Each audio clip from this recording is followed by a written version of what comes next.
Assalamualaikum warahmatullahi wabarakatuh.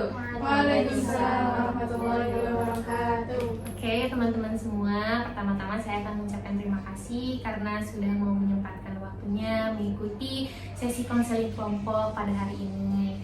Oke, karena sudah ditentukan tema dan lain halnya, nanti saya akan menyampaikan mengenai teknik dan pendekatannya sekaligus saat sesi konseling berlangsung. Oke, gimana kabarnya teman-teman semuanya saat ini? Alhamdulillah. Baik. Alhamdulillah karena kayak gitu. Selanjutnya sebelum kita menyampaikan teknik dan teori serta menyampaikan masalah dari masing-masing, mari kita berdoa dulu.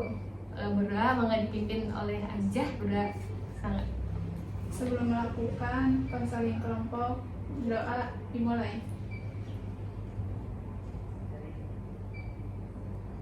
Berdoa selesai. Kira-kira kalian udah tahu belum kita mau ngapain hari ini?